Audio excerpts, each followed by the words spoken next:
قارون کی دولت بھی اگر کسی کے پاس آ جائے مگر اس کے پاس یاد خدا نہ ہو، وہ مطمئن نہیں ہوتا. نہ مجھے یہ امید نہیں تھی کہ اس طرح پہنچے گا جملہ. اگر کسی کے پاس قارون کی دولت بھی ہو مگر یاد خدا نہ ہو تو وہ اتنی دولت رکھنے کے بعد بھی مطمئن نہیں ہوتا.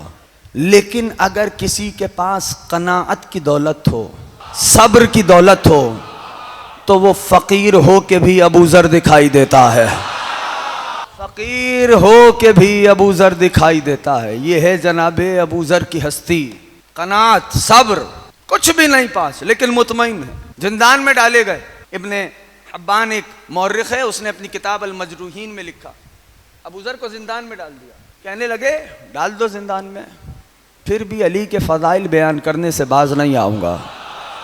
لکھا ہے اس نے اپنی کتاب میں. یہ جناب ابو ذر کی ہستی ہے.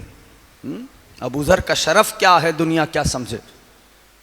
نبی کا فرمان جناب ابو ذر کے لیے، حدیث تو غالباً سنی ہوئی ہوگی جوانوں کی، بچوں کی، اور جب بچوں اور جوانوں کی سنی ہوگی تو بزرگوں نے لازماً سن رکھی ہوگی. وہ حدیث کیا ہے کہ آسمان نے کسی پہ سایہ نہیں کیا، زمین نے کسی صاحب نطق کا بوجھ نہیں اٹھایا مگر وہ جو ابو ذر سے زیادہ سچا ہو. کس کانٹیکسٹ میں حدیث آئی ہے یہ میں واپس آؤں گا. بات امام صادق کی ہو رہی تھی تو اس لیے میں بس بات آ گئی درمیان میں تو سوچا کر دوں. کس کانٹیکسٹ میں یہ حدیث بیان کی گئی. حدیث کا ایک پیراہا ہوتا ہے نا، یعنی کوئی ماحول ہوتا ہے جس ماحول میں کہا جاتا ہے. یہ فرمان مقدس کس کانٹیکسٹ میں کہا. شیخ صدوق علیہ رحمہ، نام سنا ہے سب نے؟ ہاں، شیخ صدوق علیہ رحمہ. انہوں نے تحریر کیا کہ ایک روز جناب ابو ذر اصحاب رسول کی بزم میں بیٹھے ہوئے تھے. ٹھیک، تو اصحاب فخر کر رہے تھے کہ بھائی ہم اس امت میں ہیں اس لیے یہ امت کو اتنی فضیلت ملی ہے، ہمارے سبب اس امت کو اتنی فضیلت ملی. اصحاب یہ فخر کر رہے. جناب ابو ذر سنتے رہے. شیخ صدوق لکھ رہے ہیں. شیخ صدوق نے لکھا کہ جناب ابو ذر سنتے رہے. پھر جب سب کی بات ختم ہوئی تو جناب ابو ذر نے فرمایا، فقال ابو ذر افضل هذه الامه علی بن ابی طالب. آسان سی عربی ہے، جو عربی سمجھ رہا ہے وہ لطف لے. افضل هذه الامه علی بن ابی طالب. اس امت کے افضل تو علی بن ابی طالب ہے. ہوا قسیم الجنت والنار، وہی جنت و جہنم کے بانٹنے والے ہیں. ہوا صدیق هذه الامه، وہی اس امت کے صدیق ہے. وہوا فاروقها، علی ہی فاروق ہیں. اگر پہنچ رہے ہو ساتھ، ہاں علی ہی فاروق. اب جیسے ہی کہا تو کچھ نے منہ موڑ لیے، کچھ نے انکار کیا.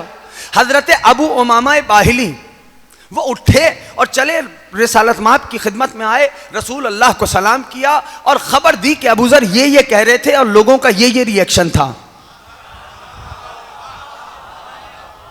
جیسے ہی بتایا کہ ابو ذر یہ کہہ رہے تھے، لوگوں کا یہ ریئیکشن تھا، تو نبی نے فرمایا یاد رکھو. ایک جوان دوست توجہ کرے. نبی نے فرمایا یاد رکھو، آسمان نے کسی پہ سایہ نہیں کیا، زمین نے کسی صاحب نطق کا بوجھ نہیں اٹھایا مگر وہ جو ابو ذر سے زیادہ سچا ہو. اس پہرائے میں یہ حدیث کہی گئی تھی، یہ فرمان تھا نبی کا. ابھی بھی نہیں سمجھے؟ جعفر طیار والوں، یہ جو جناب ابو ذر کو سچائی کی سند مل رہی ہے یہ کسی اور بات پہ نہیں، علی کے ذکر پہ مل رہی ہے. میں امام صادق علیہ السلام سے اس منزل پہ آیا. کیوں آیا آپ سوچ رہے ہوں گے. اب حدیث ذہن میں آ گئی. کیا حدیث ہے؟ آسمان نے کسی پر سایہ نہیں کیا، زمین نے کسی کا، مگر وہ جو ابو ذر سے زیادہ. اب سائل میرے چھٹے امام کی بارگاہ میں آیا، اس لیے بات آ گئی تھی یہاں پر. اس سائل نے، حدیث ذہن میں محفوظ ہے سب کے ذہن میں، ٹھیک. اب اس سائل نے سوال کیا، کہنے لگا فرزند رسول، یہ فرمان ہے نبی کا کہ آسمان نے کسی پہ سایہ نہیں کیا، زمین نے کسی صاحب نطق کا بوجھ نہیں اٹھایا مگر وہ جو ابو ذر سے زیادہ. سارے بولو گے تو آسان ہوگا. آواز سے خستگی کا اندازہ ہو رہا ہے نا کہ آواز کتنی خستہ ہو چکی ہے. کہا زمین نے کسی کا بوجھ نہیں اٹھایا جو ابو ذر سے زیادہ. احسن تم فرزند رسول، تو آپ اہل بیت بھی تو زمین پہ رہتے ہیں، تو ہوا افضل ام انتم اہل البیت؟ آپ لوگ افضل ہیں، یعنی وہ افضل ہے یا آپ لوگ افضل ہیں؟ نبی نے فرمایا زمین نے کسی صاحب نطق کا بوجھ نہیں اٹھایا مگر وہ جو ابو ذر سے زیادہ سچا ہو. سوال سمجھ میں آ گیا؟ جتنے جوان بیٹھے ہو آ گیا؟ کہا آپ بھی تو زمین پہ رہتے ہیں، تو آپ لوگ افضل ہیں یا ابو ذر؟ تو امام مسکرائے. سائل کا نام ہے عباد ابن صہیب, یاد رہے گا نا.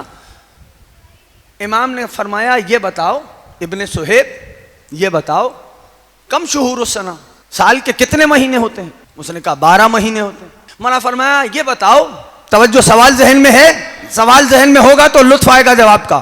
یہ بتاؤ سال کے کتنے مہینے؟ کہنے کا 12. امام نے فرمایا ابن صہیب یہ بتاؤ کتنے مہینے حرمت والے ہیں؟ 4 مہینے حرمت والے ہیں, ذیقعد, ذیلحج, رجب, محرم, یہ 4 مہینے حرمت والے ہیں. ٹھیک ہے. تو امام نے فرمایا یہ بتاؤ ان کون کون سے مہینے؟ ذیقعد, ذیلحج, رجب, محرم, یہ 4 مہینے حرمت والے. امام نے فرمایا یہ بتاؤ یہ حرمت والے تو ہیں 4 مہینے, یہ بتاؤ کہ ان میں ماہ مبارک رمضان بھی شامل ہے؟ اب آپ کی مرضی ہے, جو پہنچ رہا ہے امام حسین سلامت رکھ, اس میں ماہ مبارک رمضان بھی شامل ہے؟ تو ابن صہیب نے کہا نہیں فرزند رسول, اس میں تو ماہ مبارک رمضان شامل نہیں. تو مولانا نے فرمایا یہ بتاؤ پھر وہ 4 مہینے رمضان سے افضل ہو گئے کیا؟ نہیں پہنچا پایا, پوری طرح نہیں پہنچا پایا.